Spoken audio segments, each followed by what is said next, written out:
Great pleasure to introduce Casey Garner. Casey is a graduate student advised by Professor Shuzhong Zhang and myself.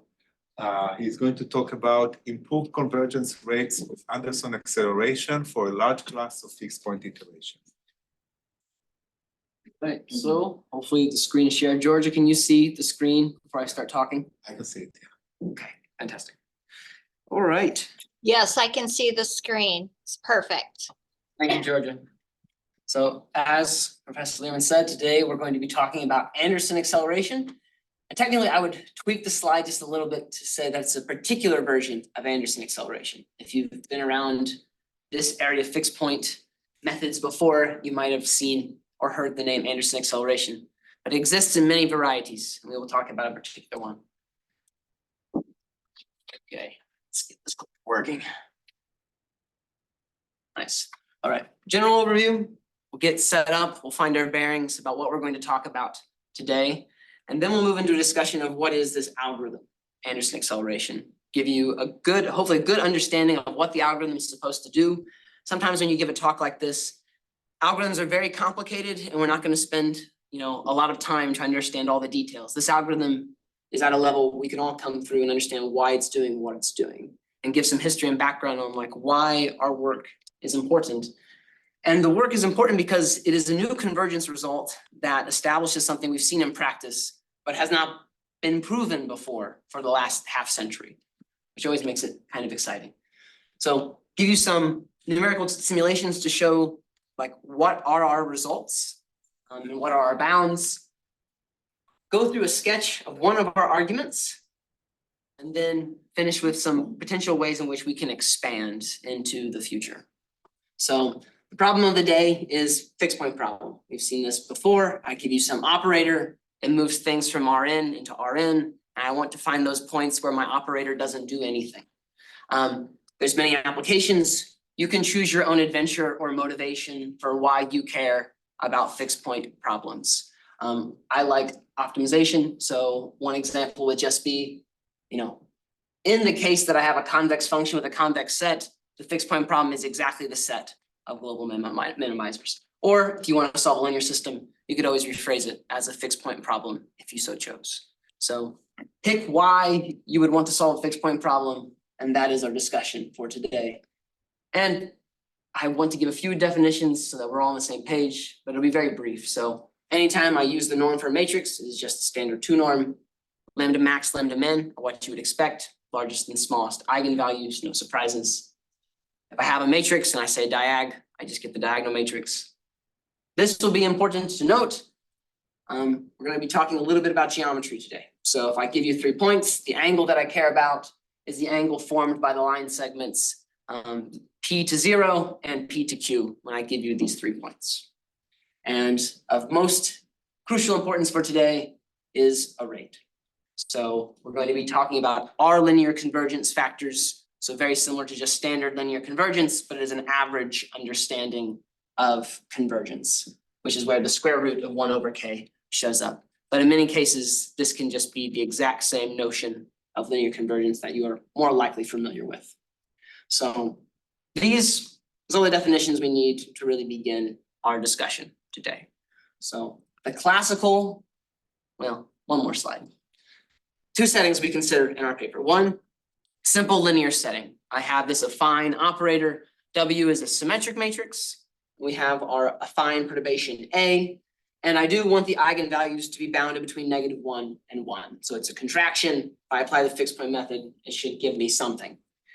And then the nonlinear setting that we require is I have my nonlinear operator Q, and it's the Jacobian of Q that I care to be symmetric. And I only need it to be symmetric at a fixed point, because all our analysis in the nonlinear setting is going to be local around a fixed point where the first order Taylor expansion is accurate enough for our theory and the linear setting to be transplanted over to the nonlinear setting.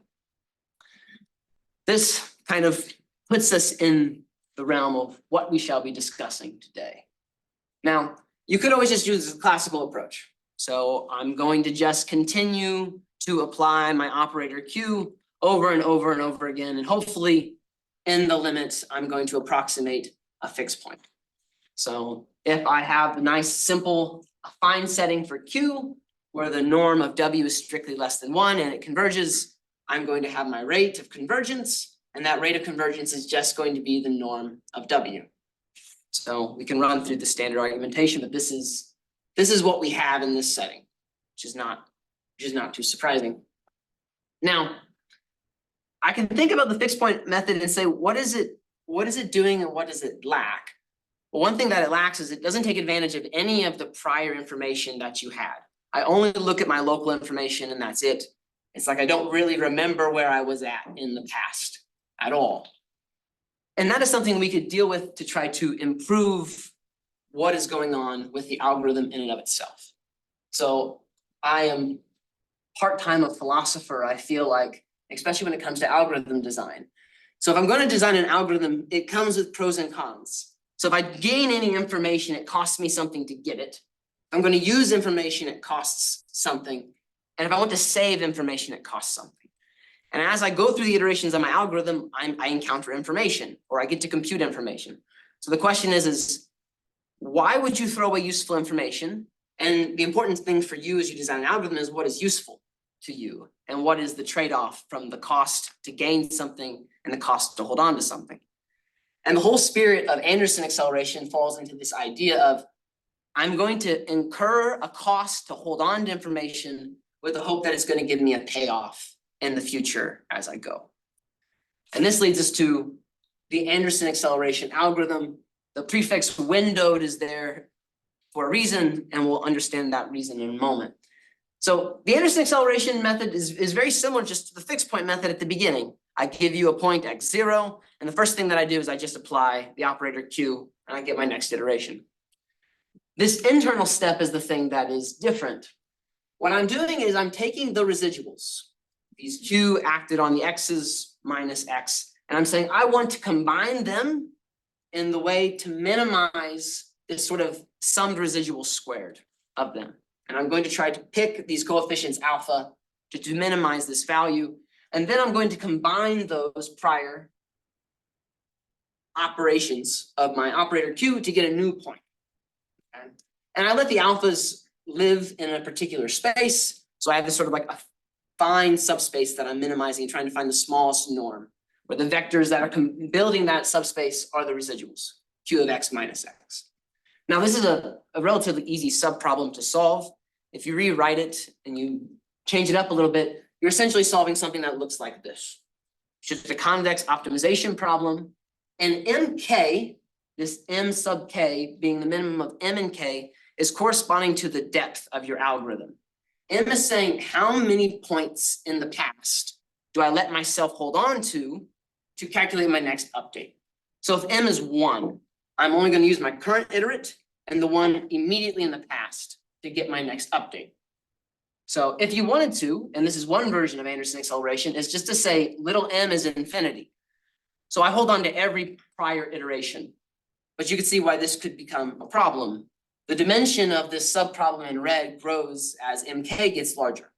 So if I always hold on to the prior information, I keep solving a larger and larger system of linear equations to get my next update.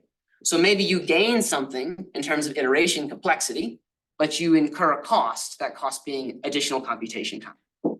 So one question is, well, if I choose a relatively small choice for m, I only use 4 or 5 points in the past, but I can accelerate the fixed point iteration. I can be better.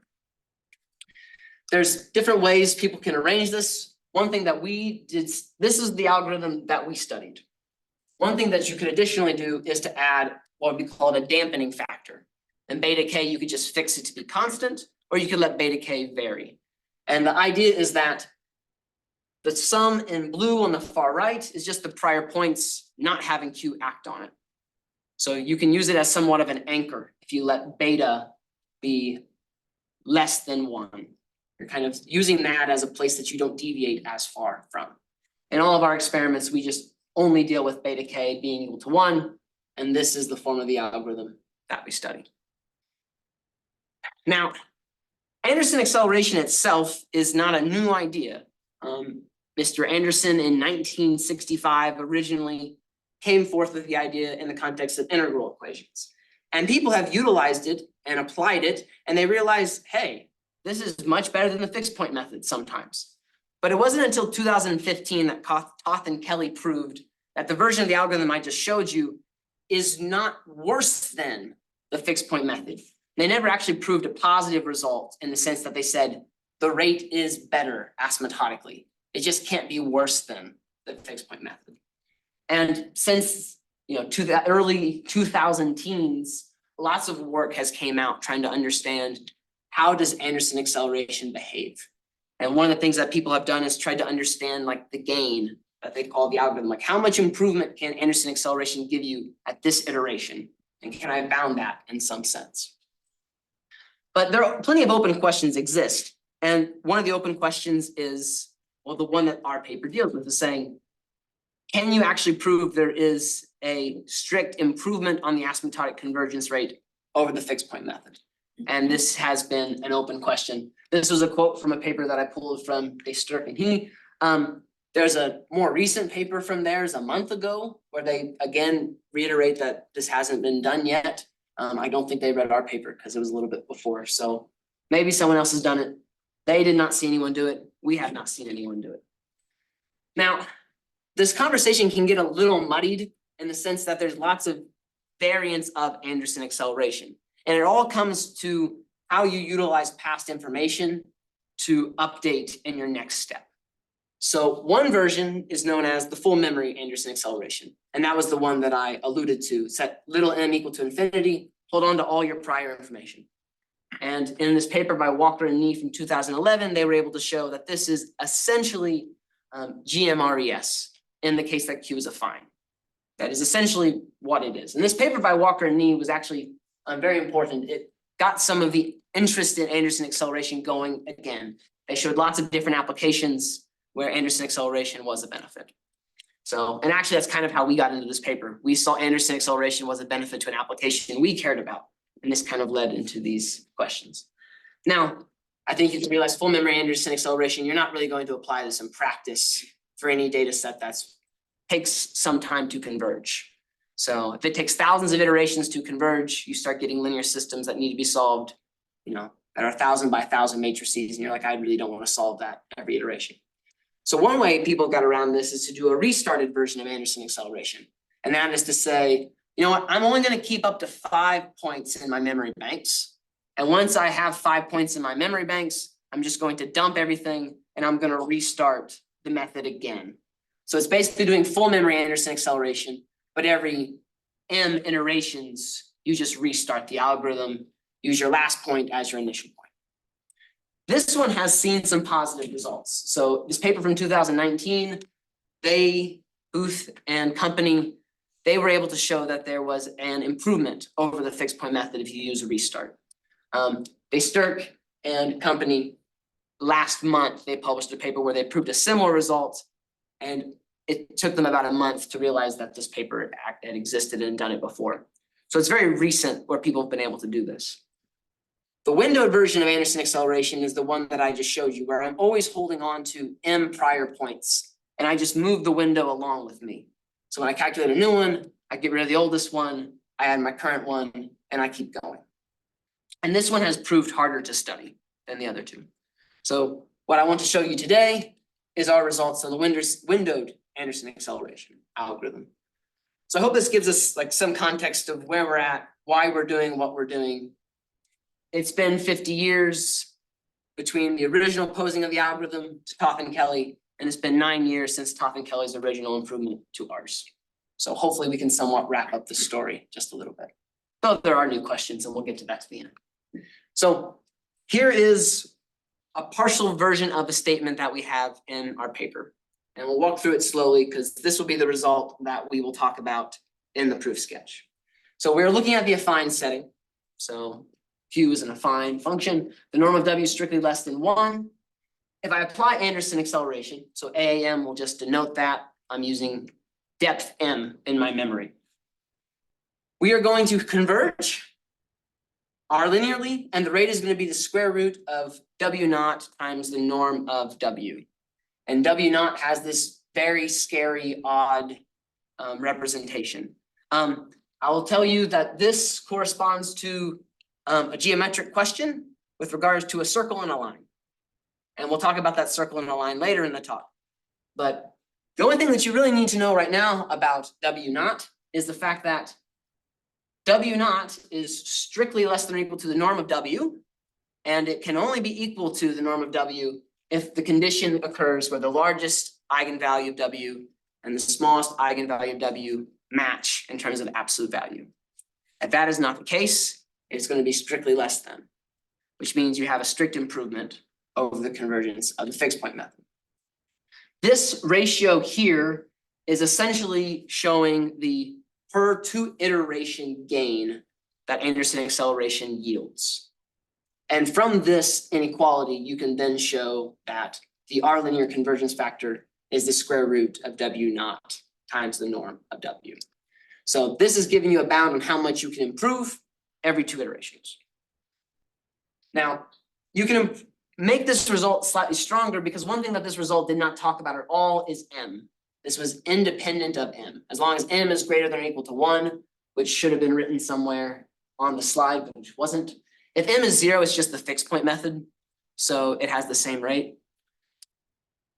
If you add a further condition that M is strictly greater than or equal to 2, I get to use 2 pieces of information from my past memory, then Anderson acceleration is always going to be faster in this context for this setting.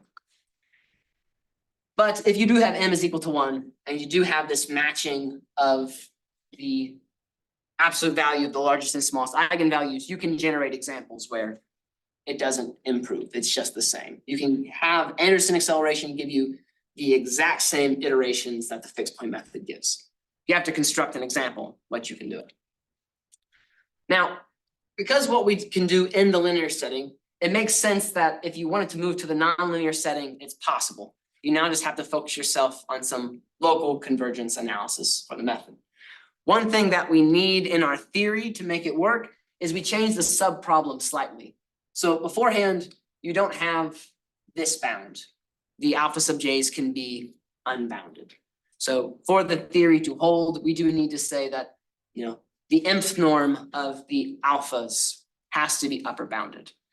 Now, in practice, as long as C naught is large enough, this is never going to be a problem. It's essentially the same as not having this upper bound at all. But in this setting, as long as the Jacobian is symmetric at the fixed point and has norm less than 1, then the analysis that we can move over with a good bit of argumentation to show that it holds. Okay. So these 3 slides basically say you can show that the convergence is better, strictly better than the fixed point method. Any questions at this point in time? I promise there'll be some figures. One quick question. Does the improvement factor depends on the number of history we use? So we believe it does, yes. It's hard to say the exact relationship between how it improves by when you increase M. So the thing that you can say is as M goes to infinity, you just get the full memory Anderson acceleration, which has the best theoretical rate that you can have for this. And M is 0 is just fixed point. In practice, we do see differences between M is 1, M is 2, M is 3 in terms of the convergence rate. But we don't have a clear representation on that. We also didn't try to do it exactly. It was hard enough to do the first part. The closest thing we have right now is what I said for this, is that if M is 1, you can have the bad case where you have equality. Where M is strictly greater than 2, you always have improvement. In a few slides, we'll be able to see the sort of like staggering that exists as you increase M, where you do get improvements on the rate. But I don't have a clear inequality to give you to say, this is how that behavior goes. One thing that I don't have a slide in here for, but it is interesting to note, and I think now is an appropriate time to note it. Anderson acceleration, the rate that it will converge at is very much dependent upon where you initialize the algorithm. So some of the papers that I showed, you will have these very interesting plots where they will randomly initialize, and they'll show the plot that has the estimation of the convergence rate, and it's a mess. So there's a wide bar on how fast it will converge depending on where you initialize. So you can give an upper bound on like how slow it can be in a sense, but you can vary widely depending on where you initialize. So. Any other thoughts or questions before I march on? Right. So I do want to show a few numerical simulations to kind of get a better handle on what the results are. So the first numerical experiment is to demonstrate that this ratio that we have is actually tight.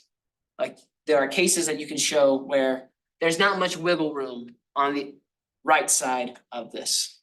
And the second one is just to show that this very odd quantity W naught times the norm of W is less than the norm of W, to make that a little bit clearer.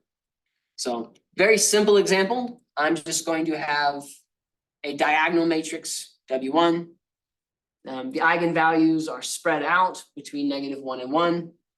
And I'm just going to run Anderson acceleration for 3 different choices. I'm going to stop once the fixed point error gets small enough. And I'm going to randomly initialize the algorithms. They're all going to be initialized at the same one. So there's 100 different initializations that all the algorithms will run on. And this will actually capture the behavior that I was mentioning that people have started to notice more. This plot is very busy. That red line at the top is this value right here. All the other lines is the left-hand side. So that ratio that is being measured at every iteration of the algorithms. What is in blue is when m is equal to 1, green is 2, magenta is 3. So if I look at m is equal to 1, it often is very much near that upper bound. And like 0.002 something, or like 99% of the way to the max. So if you look at it right now, it almost looks like it touches in a couple places because we're kind of zoomed out. Now, one way to see the behavior varies between M1, M2, and M3 is that what is in magenta, it has many iterations where it's pretty small. It's very far away from the bound, which would give you some sense that it will perform better over the course of the initializations and the running. And there is great variability here. And that comes from the fact that the algorithm does behave very differently depending on where you initialize. So if I just ran one of these, we could see a few sort of oscillatory behavior with this ratio, but they all could actually kind of be much lower away from the bound. So another example to showcase a different aspect of the theory, much larger example, I have a 500 by 500 matrix. I kind of randomly generate the algorithm so that all of its eigenvalues fall into a range, except the smallest, which I make a little bit smaller. And I run the same sort of experiment. I run the fixed point method as well, because I'd like to compare the convergence rates of the different ones. Again, I run it till the fixed point error is small enough, or just small, randomly initialize, and I estimate the R linear convergence factor as I go. The way I've set it up, the fixed point is clearly 0, and we'll see how the behavior goes. This figure is nice in the sense that it clearly displays that our rate from the theory is better than the way the fixed point behaves. The fixed point is in blue. The dotted line is the upper bound that we get from our theory. And then we see how it staggers M1, M2, and M3. So the smallest numbers on the top, the largest numbers are on the bottom. The higher up the scale we go, the faster the algorithms are converging. And again, we sort of see for 100 random initializations, there is this sort of staggering of how they converge in the estimate. But there is clearly this gap between M1, M2, and M3. So this would give this idea that you'll be faster if you ask for more. Now, we also look in the nonlinear setting, and this is actually where, in many ways, the impetus for this project began. So Tyler's M estimation is a model that tries to estimate covariance matrices in a robust fashion. You might have outliers or things that deviate from the statistical model that you've shown, and you would like your estimation to not be affected by these outliers too much. You want to mitigate their effects. So Tyler, many years ago, came up with this model, and there's been much research that has been done on it. You can see that the optimization form of this is a geodesically convex optimization problem. You can calculate global minimizers for a model that appears to be non-convex. And there's actually a very simple fixed point procedure that you can show converges linearly under certain situations, under certain assumptions and settings. And actually, this fixed point method for TME does very well. We originally were trying to come up with some second order methods to try to solve the TME model, which might be a benefit over just using first order information. Because the fixed point algorithm iteration that you run here in equation 1 is essentially like a first order gradient method to try to solve the optimization formulation for TME. And we didn't have too much success on trying to have a second order method that would be computationally better. The iteration complexity would go down drastically, whereas it could take, hundreds, thousands of iterations for the fixed point method to converge. You could get a higher order method to converge in say 10, but it would cost a lot to calculate a Hessian for something that has, a large sum and higher dimensions. And what we realized is actually through some numerical experiments, Anderson acceleration performed fantastic on this fixed point problem. And to actually get it into our theory, Tang in a paper from 2016, they had showed you could actually formulate this TME problem in a different way, have a different fixed point formulation. But for the sake of our theory, what is nice is that the Jacobian of this formulation is symmetric. So it satisfies our assumptions in that case. So we don't need to look at it. The thing that's important is there's an equivalent fixed point formulation that satisfies our theory. And TME is a highly nonlinear example. Now, we picked out a couple data models.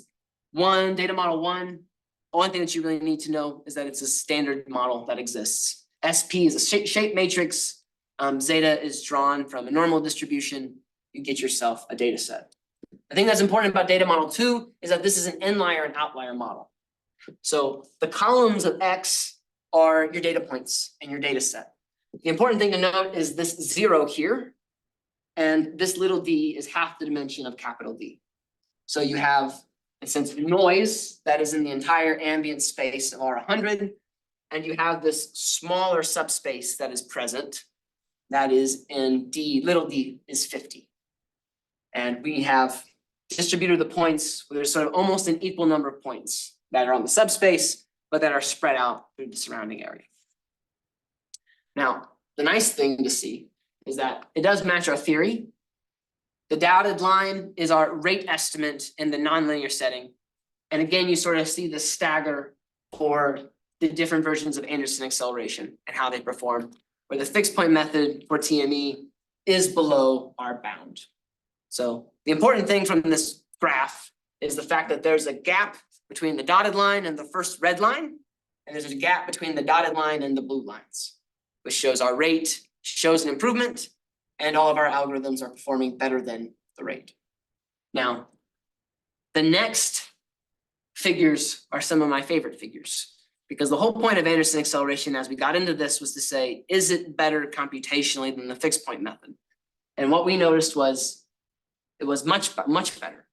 So this is a box plot that comes from, I think, 100 different initializations of the method under data model 1. The one on the left is for time in seconds, and then we have iterations on the right. And this is for data model 1, and we use fixed point M is 1, M is 2, and M is 3. So the first figure on the left is telling in the sense that, well, Anderson acceleration normally converges faster. It's a small problem, so we're talking like, 0.2 seconds, 0.1 seconds. Not a real meaningful difference if you're running, a problem. I don't really care, 0.2, 0.1.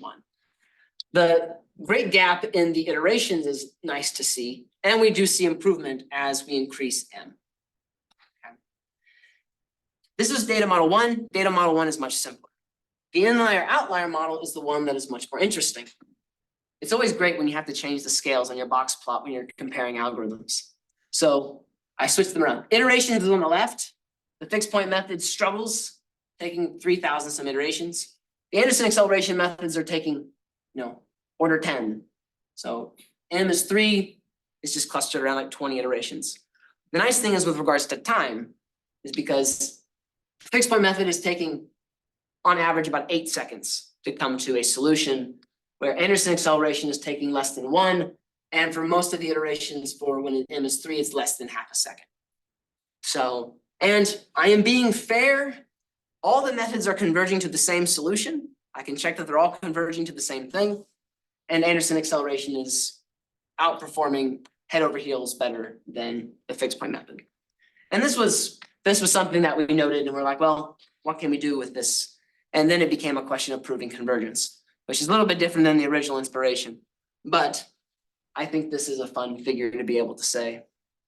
One, as like, what do you get out of a talk when you come to see? One thing I hope you can get out of the talk is to say, maybe I should try Anderson acceleration if I have a fixed point problem in my numerical experiments. Mainly because it doesn't really take any effort to really code, and it's a simple thing to try and test. So now to proof sketch, because I do want us to get into the theory, because the theory is very interesting. It's very geometric, and I have time to try to sketch through in detail one of the arguments, and I want to do that carefully. The main result is really our linear result. If the linear result holds, we can try to pipe that in and deal with the nonlinear setting. A lot of our time can really be spent in trying to understand, like, where does this come from? But in the way in which you'd read the proof, we kind of bring the geometric argument to the forefront at the beginning, but the way that you would come to it is really not exactly this. So I really want to present to you the sketch in the way in which you would have arrived at it when you were working it out for the first time. You're not going to immediately come to the nice picture of a circle and a line and see how that gives us W0. So the thing that we really have to work with in regards to the proof is it comes in two parts. The first part is to try to prove this bound. If you prove this bound, you can walk through and get this rate by just looking at it every 2 iterations, work out the inequalities. From the definition of the rate, you will get it. That is one part. The other part is to try to then argue, why is W not strictly less than or equal to the norm of W? And why is it strictly less than under certain assumptions? Okay. So the first thing is we need to do a reformulation of the algorithm to make our lives much simpler. And the first thing to do is get rid of this affine term and say, I can rewrite this in such a way that A is 0 and the fixed point that I'm caring about right now is just X star is 0. And it simplifies our analysis greatly. And then I'm going to look and say, how do I reformulate the algorithm? And one way to reformulate it is to then redefine this term. So X tilde is just the residual that we get at the kth iteration. If X tilde goes to 0, we have found our fixed point. Now, I'm going to now define Y tilde. And Y tilde is going to be the point on this defined subspace of my X tildes going back into my memory that has the smallest norm. So I start at my current iterate and then I go back MK. So the number of points I allow myself in my memory. And to simplify things, you can just think of MK as M. If K is large enough, MK is always M anyway. It's only at the first couple of iterations where it could just be the number of iterations that you have. Now, I'm scooting along a little bit faster than I expected. So I can take a moment to try to argue why this is as it is. Let me scramble back. This is the definition of our subproblem. This is the definition of X tilde. Okay. Imagine that I replace this with X tilde of J. The subproblem is asking for what is the point that minimizes the norm, the smallest point on this affine subspace, the point on this affine subspace that has this smallest norm. That's what this subproblem is doing. So when I rewrite, when I skip ahead to the slides and I have Y tilde is just the solution to this once you've solved for the alphas. That is exactly what Y tilde is. I'm then going to then argue that the next iterate, X tilde K, is just applying the operator to this point. And this follows through from linearity. If I write out the definitions, I can move Q around as I like. It's just linear. So, and this x tilde is just q minus I, the matrix I acting on x. So linearity just allows me to flip-flop, exchange the order of the operators q and q minus I. And that's where I get this. But now we've simplified our presentation greatly. And one of the benefits of this is that we now do not have a explicit discussion of the alphas. The alphas and the subproblems show up in lots of the papers that exist around trying to understand Anderson acceleration. And you have to discuss the bounds and how they change. We've kind of hidden it in our description of y tilde. To say, I'm not going to directly talk about the alphas, at least in the linear case. In the nonlinear case, we have to talk about the alphas for the sake of some bounds, but even then it's kind of hidden, their effect on the problem. Because, Well, yes.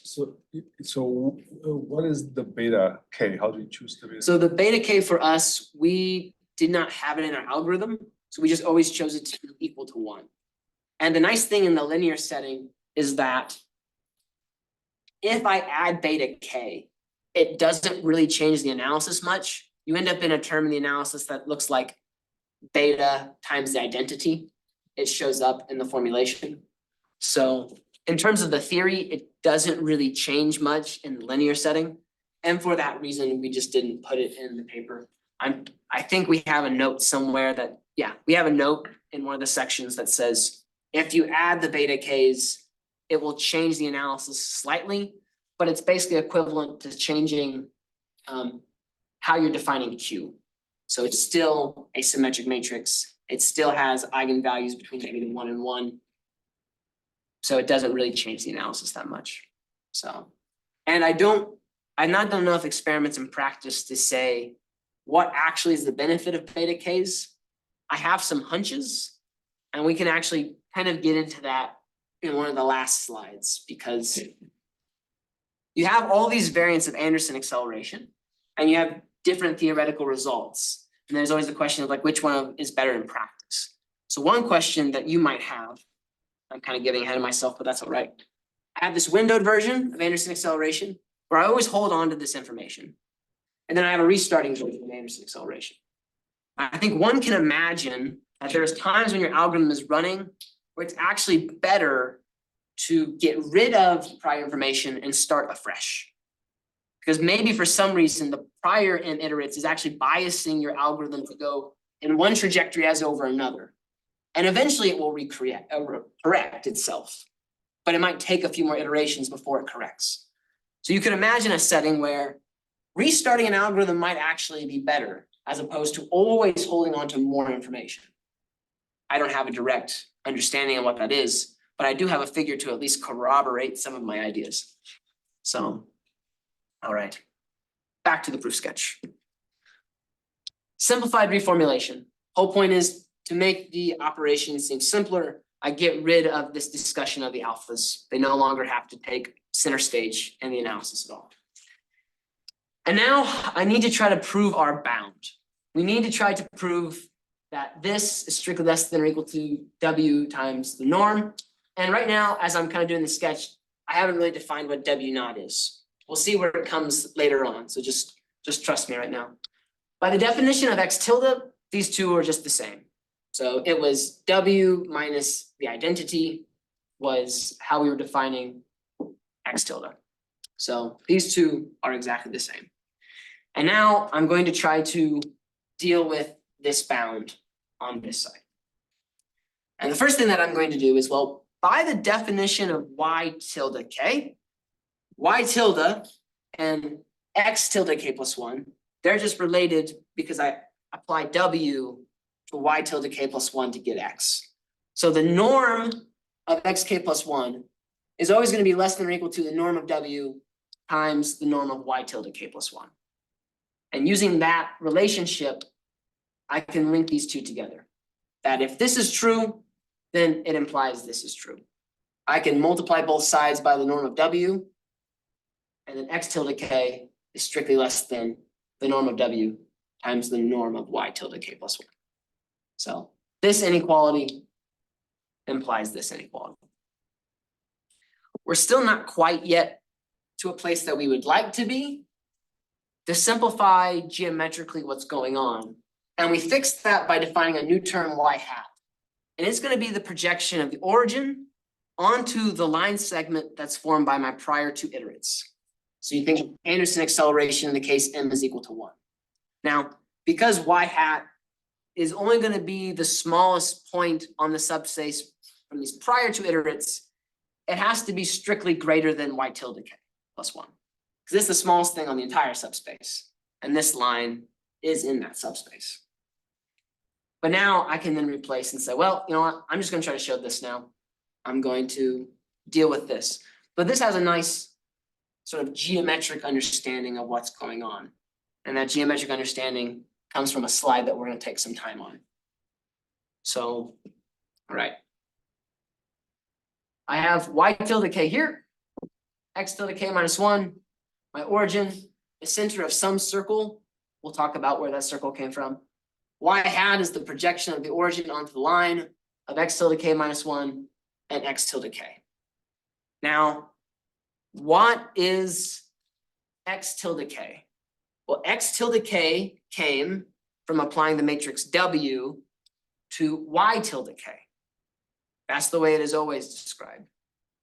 Well, if I'm applying a matrix to a vector, then I can always say that where that new vector lies has to lie in a circle, or sphere in this case, that has a center that depends on its eigenvalues and a radius that depends on its eigenvalues. And that's exactly where this sphere comes from in higher dimensions. It is saying, well, x tilde must lie in the circle that is described by this operation. Now, because I have some time to actually go into this, I will point to something that, if you're just following me along, it's kind of deceptive.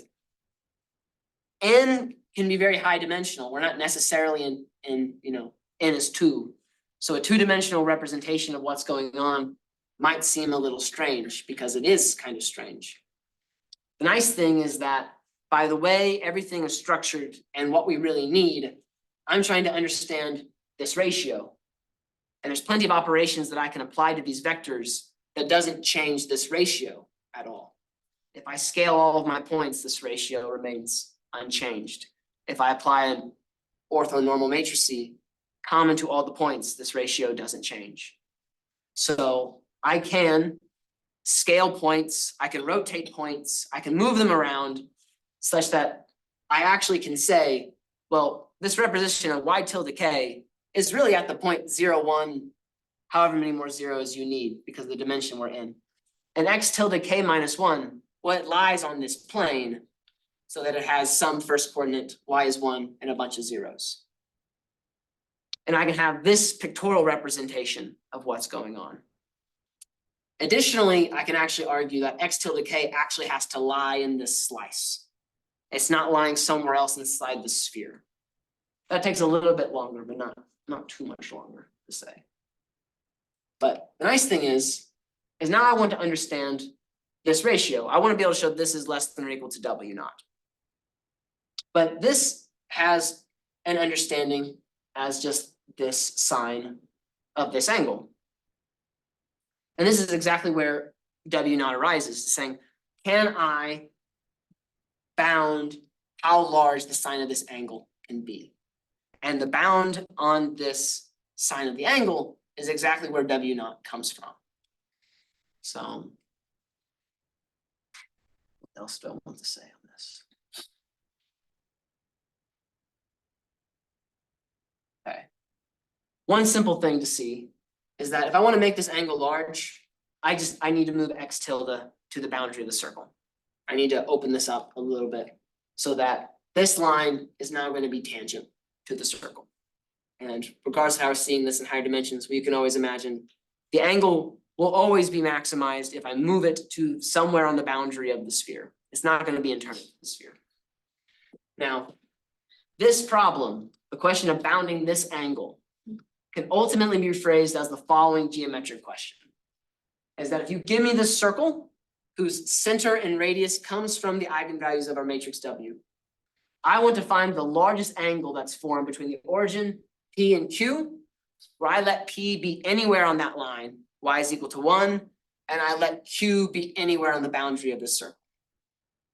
And where W naught comes from is exactly this question.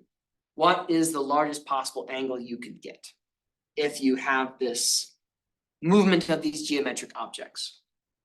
Now, it takes a little bit to go through the entire argument of how do you get this very long, elaborate formula for W naught. And ultimately, you can replace this supremum with a maximum. You're always going to be able to pick a point that allows you to maximize this angle. And it's going to have a few properties that is going to be true. One thing is that this angle is always going to have this point, have this line tangent to the circle. That's always going to be present. And the center is always going to be inside the cone that is formed by wherever you pick the point that maximizes this. So, and these are a few things that show up in the analysis of actually defining W. Once you have W naught, trying to actually bound how large W naught is comes quickly. I have a geometric understanding of what it has to be, but we can get the upper bound. The sine of the angle was going to be defined in this form where L is just the line from P to Q. So from the definition of sine, this is what I must have. And I'm just going to make the top numerator larger, and I'm going to make the denominator smaller.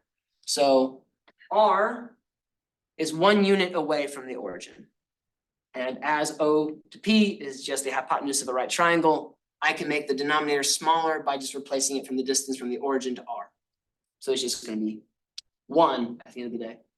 The distance from the origin to the line segment, well, I can just go to C first, and then I can go to the line. So C, distance to the line, distance from the origin to C. By the definition of the center of our circle that comes from the eigenvalues of W and the radius of the circle, this sum is just equal to the norm of W. And the distance from O to R is just equal to 1. So this angle always is bounded above by the norm of W. To try to get that it's strictly less than, you then need to go through a short argument by a contradiction. It's not too crazy. And the main thing comes in, well, you just do both directions. In the event that these are the same, it moves the center of the circle to the origin. And one of the things you end up violating is that to maximize it, you need this line to be tangent to the circle. Line from P to Q needs to be tangent to the circle, and you actually violate that tangency when you work through the arguments, if you start with this being equal. I did my best to try to sketch like a 3 or 4 page argument in a few slides. So I hope the general feeling of the way it is argued makes sense. You're going to start with what we normally do as mathematicians and to say, can I simplify and abstract my original problem into something easier to deal with? And that's the whole point of the reformulation. Just get it to be something simpler. And then you kind of investigate, well, where can things be? And ultimately, as you answer the question on where things must move around, you end up coming to a diagram that looks like this. And say, well, it's in this circle. And then you lead yourself to the sort of geometric argument of the bound, the upper bound that I'm getting comes from this angle. How much are you throwing away in the future? Oh, the thing is, it's hard to tell. I know I'm not throwing away, we're not throwing away much, because one of the prior numerical experiments is, the whole thing is trying to argue that this is the bound that we're dealing with. And this numerical experiment is showing that ratio. So in the case M is 1, what I'm throwing away is that gap that exists between the blue lines and the red line. So you're not going to improve it by. You can't improve that much at all. Now, for the others, it's possible. It's really hard to see because it overlays, but I think the highest peak in purple is around there. So there is a gap. The problem is there's so much dependence on like where you initialize on the rate. So there might be some way to argue that if you initialize in this region, this bound is going to be much greater. But that's going to be really hard to do outside of very particular circumstances. So we're not throwing away much. In the case M is 1. For M being larger, it is definitely possible we're throwing away something. So, and I think that was really the cost of throwing things away to get ourselves to sort of a geometric question. And I'm not surprised that it's tight when m is 1, because the way we're defining y hat is basically the m is equal to 1 setting. So I'm just looking at the prior 2 points. So in this case, if we were going to say to try to generalize and make it stronger, I would say the first thing that we'd have to do is to say, let's look not at k minus 1 and k, let's look at k minus 2. And then now your picture gets harder because now it's not the line anymore, it's the plane. So then the geometric arguments just get more difficult. So. Was that?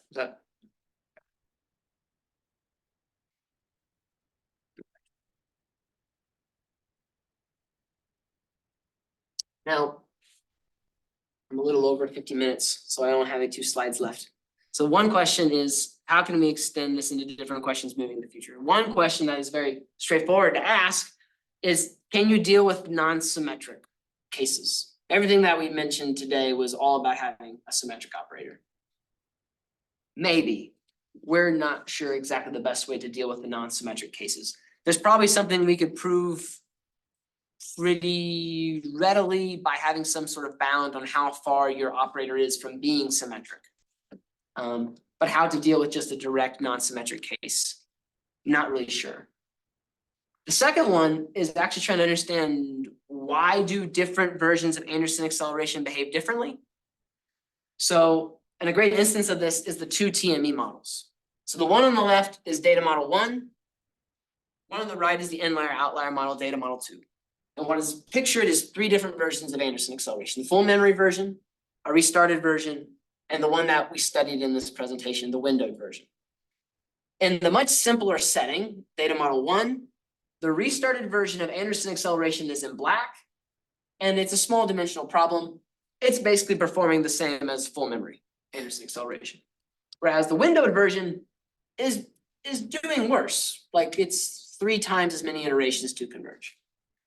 In the more difficult setting, the restarted version of Anderson acceleration is behaving very oscillatory in terms of its rates, and is doing substantially worse than the windowed version, which is behaving very much like the full memory version of Anderson acceleration.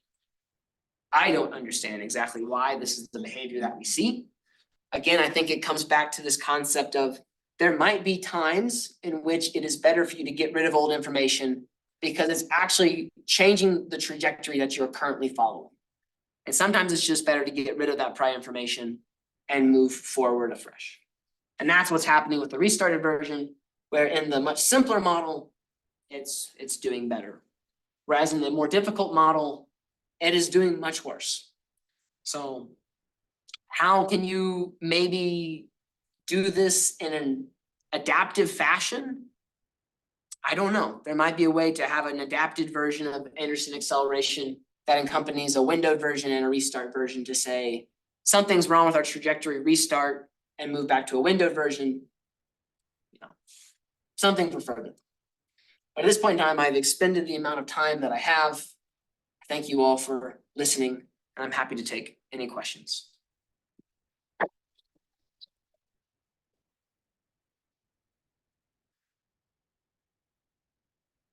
Questions. That was a nice talk. Thank you. Is there a lower bound for W? Maybe comes from like the infinite length Anderson or something, or So I would say the lower bound would be in the full memory Anderson acceleration version.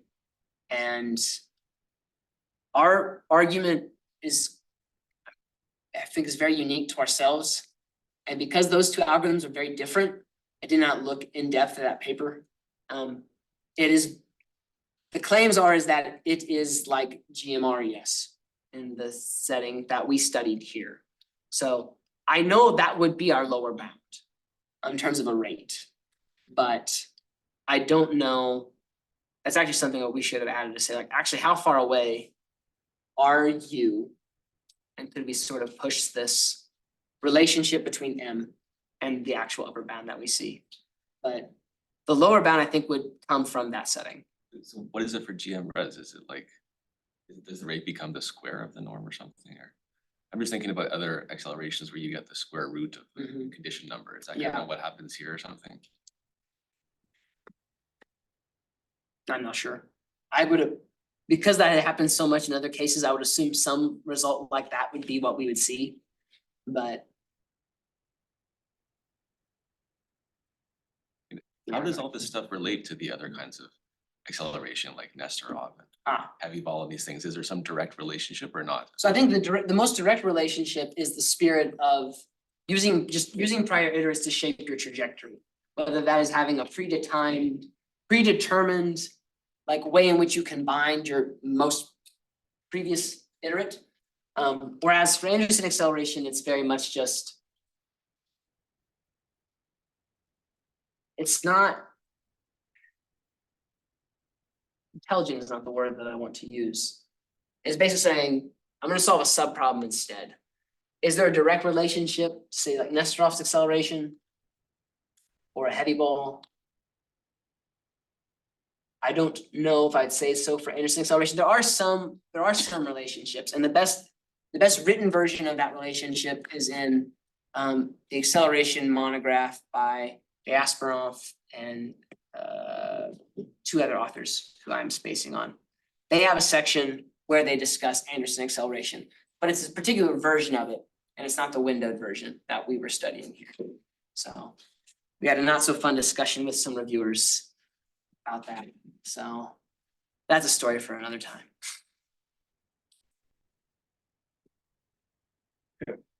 So it's very nice talk.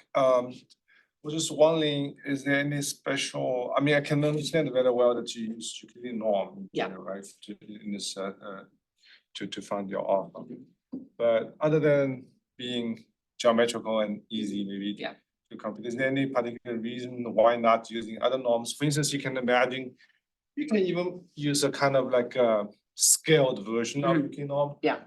You know, you may actually also update your scaling matrix if Yeah. you want, as long as it's positive definite. Or you may actually use one norm or instant norm. I mean, who knows? This is all easy solvable, the subproblem. Yeah, the subproblem, yeah. So is there any benefit in using other norms? I'm trying to remember, Tang has mentioned to me at one point in time, I don't think.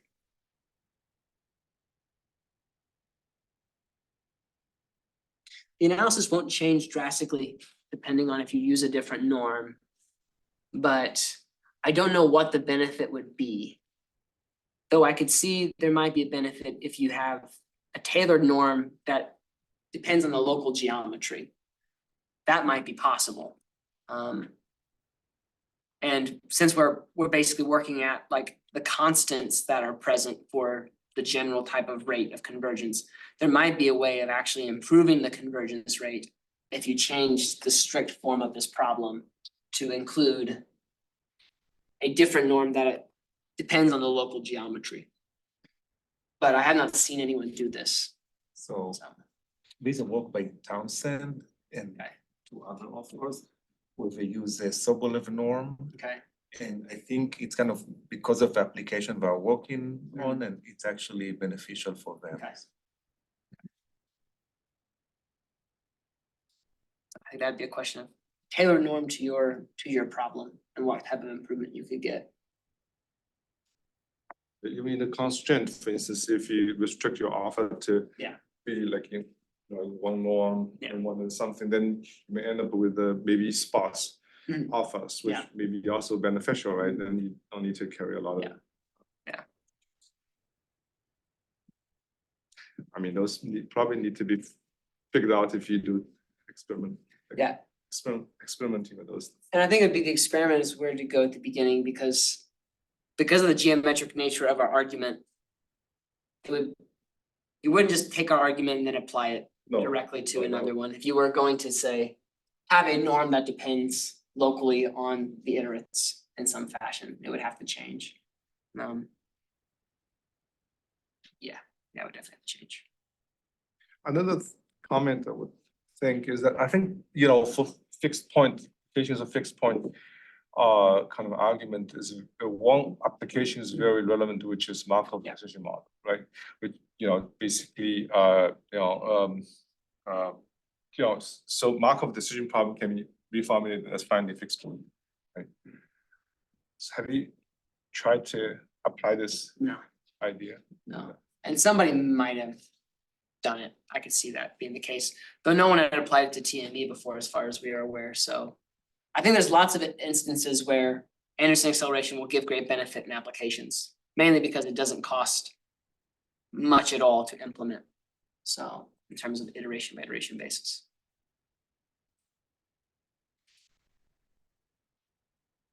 No, I saw you gesturing a moment ago. Yes, so what, yeah, it's probably not a good question for 2 minutes, but briefly, like what goes wrong in the non-symmetric case?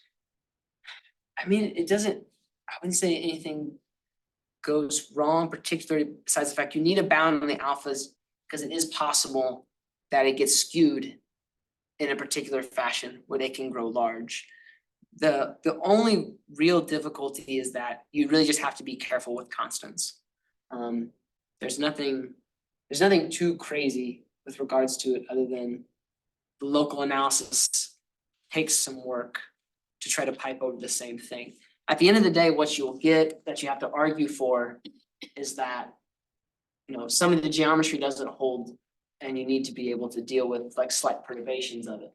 Where the slight perturbations, it's fine as long as you're close enough, because there's an angle condition that exists, because y tilde k is the smallest thing on this subspace. So it is at a right angle to the lines that are formed between y tilde and all the points that it filled in the subspace.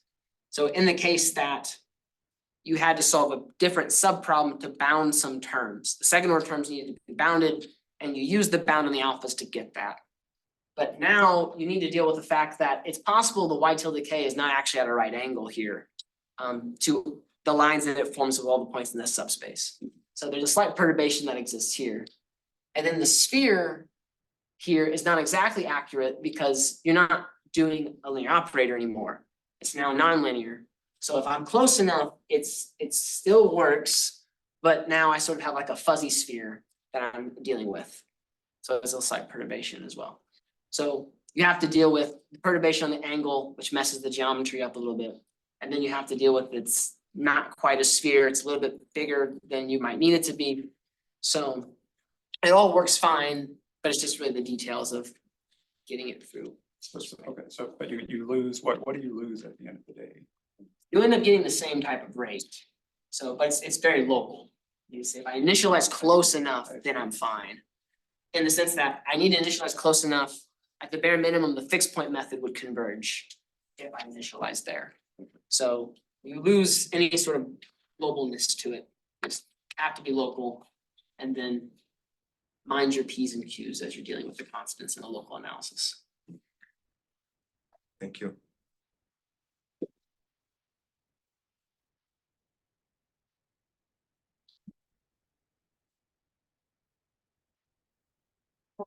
Sure.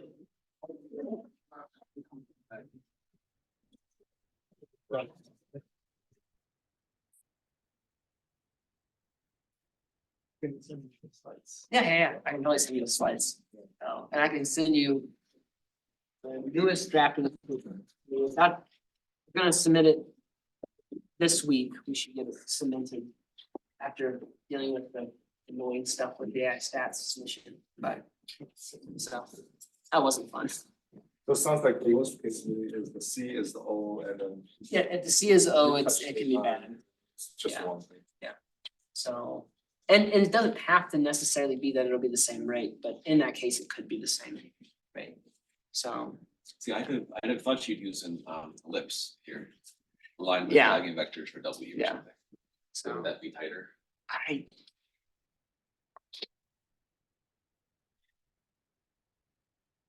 Like, it might be, do you see that your result is much more suboptimal if the matrix LB is really ill conditioned, so that the eigenvalues are much different? Actually, two ill conditioned, the eigenvalues are between. yeah, it's 1 and between -1. -1 and 1. And it really Sure, but is, Yeah, could be- you're saying if they're, Yeah, but I mean, if one is very close to 0. yeah, it could be 1 and Yeah. 10 to the minus. Yeah. Yeah, it's very close to 0. I have to check. It's been a while since I was playing around with some of those numerical experiments to remember. You can get some bad rates. And mainly it is just that Anderson acceleration just performs much closer to the fixed point. Is in the sense that it's a bad rate.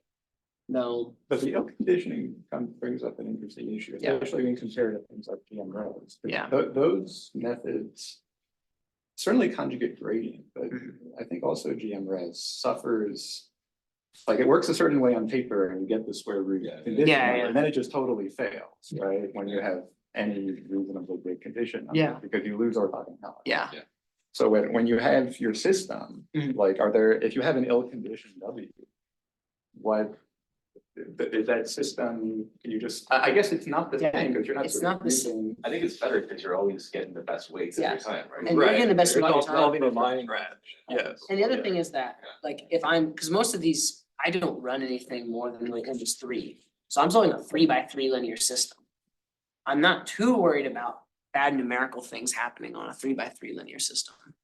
Though they can still, you can have bad condition numbers, Yeah, but Also, they can't, 'cause I mean, what happens in the other methods is that they rely on things in the past being exact, and so Yeah. you're Yeah. orthogonal to previous things. Right. And if anything in the past goes wrong, then you're screwed, but Right. this is more like, because you're updating the weights every single yeah, time. you're updating the so- weights every single So time. any kind of numerical errors can. Well, I mean, you can get update the washed weights away. every single Yeah. time in any iterative method, it's just, Yeah. it squares the cost, right? Yes, Instead of- exactly, well, yeah. Yeah. But here it's not an issue. But here it's like- already baked into the cost. Yeah, it's already baked into the cost. And the nice thing is, yeah, in practice, if you're doing just M is 1, you essentially find one weight and then get the other weight because you subtract it from 1. So you don't really have to do that much.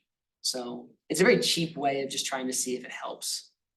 Did you look at the weights you're getting, like, are they always different every iteration, or do you sometimes get something that's Funny- consistent? Or What's when funny you about close to that the is fixed point or something? I haven't done this, and this is actually something that I should have done. The point was, so much of our analysis completely just avoided any discussion of the weights. Yeah. So I never thought to actually run that because Yeah. the weights don't come up in our analysis. Maybe you get something really simple. You might get something really simple. And so much work on some other papers has really been to like study these weights and really try to get a sort of like, what is the gain that you can get on any given iteration? And though people had done this, no one had strung it together in any way to try to get an asymptotic rate. Yeah. They just like, this is what the gain can be. It could vary widely. It could be 1, so you don't gain anything. And it's like, well, that doesn't help for an asymptotic rate if it just becomes the fixed point at the end.